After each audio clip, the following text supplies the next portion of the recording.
주님께서 여러분과 함께 마테오가 전한 거룩한 복음입니다.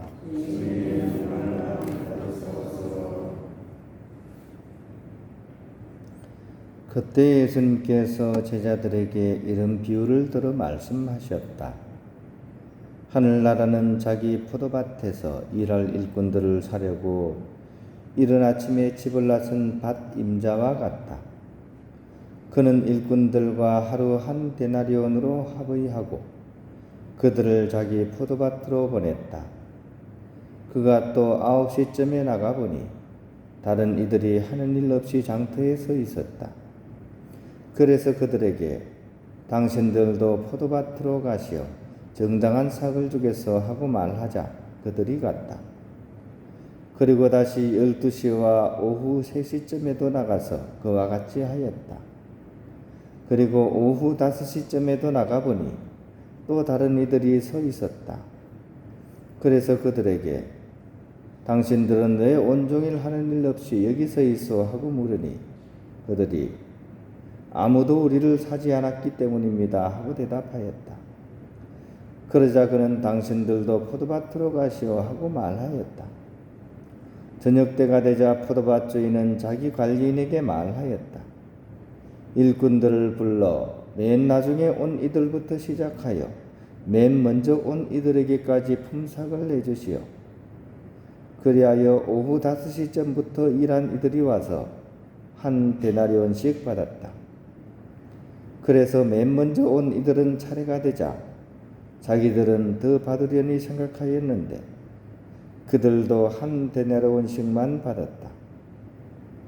그것을 받아들고 그들은 밭 임자에게 투덜거리면서 맨 나중에 온 제자들은 1시간만 일했는데도 떼약볕 아래에서 온종일 고생한 우리와 똑같이 대우하시는군요 하고 말하였다. 그러자 그는 그들 가운데 한 사람에게 말하였다. 친구여, 내가 당신에게 불의를 저지르는 것이 아니요 당신은 나와 한 데나리온으로 합의하지 않았어. 당신 품삯이나 받아서 돌아가시오. 나는 맨 나중에 온 이 사람에게도 당신에게처럼 품삯을 주고 싶소. 내 것을 가지고 내가 하고 싶은 대로 할 수 없다는 말이요. 아니면 내가 후하다고 해서 시기하는 것이요. 이처럼 꼴찌가 첫째 되고 첫째가 꼴찌 될 것이다. 주님의 말씀입니다.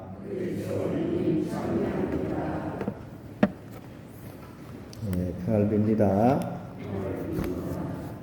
오늘 포도밭 주인의 그런 비유 이렇게 우리가 들었습니다. 빨리 온 일꾼하고 그죠? 늦게 온 일꾼하고 품삯은 어떻게 받게 되죠? 먼저 온 사람이 더블로 받았죠, 그죠? 아닌가요? 똑같이 받았습니다. 그죠? 우리가 지금 일반인들이 생각하기에는 좀 이상하죠, 그죠? 왜 이렇게 1시간 일한 사람하고 하루 종일 일한 사람하고 같이 그렇게 취급을 하냐? 좀 맞지 않는다. 이렇게 이해를 할 수가 있죠. 자본주의 사회에서는 특히 더 그렇죠, 그죠? 하지만 하느님의 눈으로 보면 늦게 온 일꾼이 더 고생했죠, 그죠? 사실, 그죠? 얼마나 애타게 아침부터 그 늦은 시간까지 일거리를 못 구해가지고 왜 온종일 하는 일 없이 여기 서 있어? 그러니까 아무도 우리를 사지 않았기 때문입니다.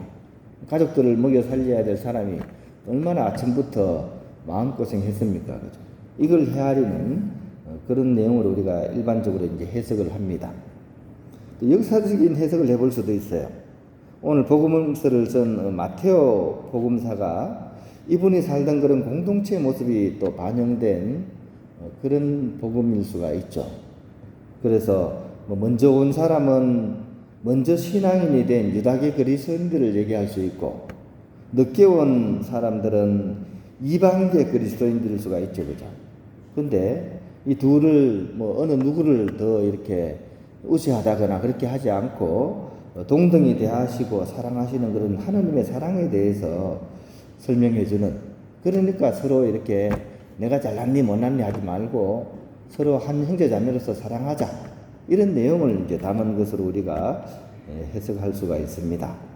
근데 이 두 해석을 관통하는 한 가지 단어를 꼭 집으라면 그것은 다름 아닌 하느님의 자비입니다. 자비. 슬퍼할 때 같이 슬퍼하고 또 기뻐할 때 같이 기뻐하고 하는 그런 마음. 그리고 이 단어는 이 복음서를 저술한 마테오 복음사가 또한 공유하는 단어이기도 하죠. 그죠? 마테오 복음사가가 처음에 뭐 했던 사람입니까? 세리 아니었습니까? 그죠? 그 당시에 막 사람들한테 미움을 엄청 받던 죄인 중에 죄인, 세리 마테오 아니었습니까? 절절하게 본인이 체험한 거죠. 그죠? 자기에게 예수님이 다가와가지고, 그죠? 자기를 불러줬잖아요.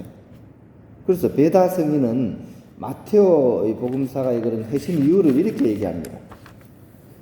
주님께서 죄인 마테오를 자비로 바라보시고 선택하셨다라고 이렇게 해석을 합니다.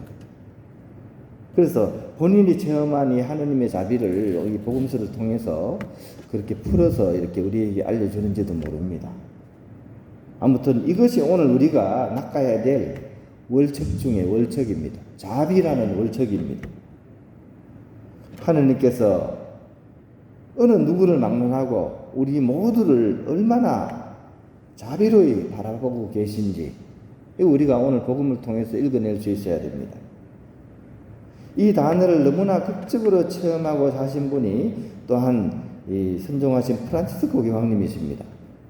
이분이 1953년도에 마테오 복음 이렇게 사도축일에 고해성사를 보시다가 고해서에서 하느님의 자비를 엄청 체험하셨나 봐요.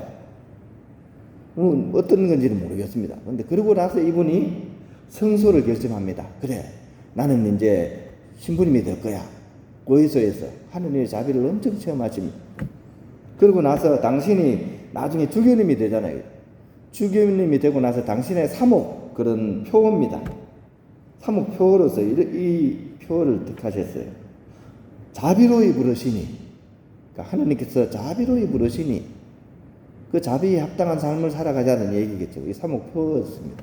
이건 그대로 이어져서 이분이 교황님이 되셨을 때도 교황님의 사목 표어로서도 똑같이 씁니다. 자비로이 부르시니. 이 정도 했으면 뭡니까? 귀에 못이 박히지 않습니까? 이 자비라는 단어가. 그죠? 귀에는 막 만져보세요. 귀에 못이 딱딱할 거예요. 그죠? 못이 박혔습니다. 근데 문제는 귀가 아니에요. 문제는 뭡니까? 내 눈입니다. 내 눈이. 내 눈이 하느님의 그런 자비를 이렇게 그렇게 듣고 보고 했는데도 거기에 막깝게 나는 정말 자비로운 눈을 뜨고서 살아가는가 하는 것이 우리의 문제입니다. 어떻습니까? 여러분은 이런 자비의 눈, 사랑의 눈으로서 세상을 바라보고 살아가고 있습니까? 나의 가족들에게, 나와 가장 가까운 이 가족들에게 나는 정말 자비의 눈으로서 그들을 대하고 있는가? 또 나의 이웃들에게 내가 살아가면서 수없이 많은 사람을 만나죠. 나는 나의 이웃들에게 정말 그런 자비의 눈으로서 그들을 바라보고 있는가? 또 우리 성당에 오잖아요. 내가 속한 그런 성당 그 단체의 삶 속에서 함께 살아가는 그 교우들에게 나는 정말 자비의 눈을 가지고서 그들을 바라보고 있는가? 이 사실은 뜨끔한 이야기입니다. 어떻습니까? 자비의 눈길로 바라보고 있습니까? 그걸 잘 사용하고 있습니까?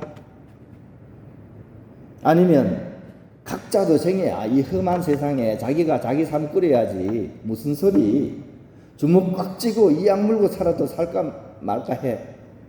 냉정하게 가족들을, 동료들을, 또 교우들을 그렇게 대하면서 살아가고 있지 않는지 우리 한번 깊이 좀 성찰해 봐야 되겠습니다.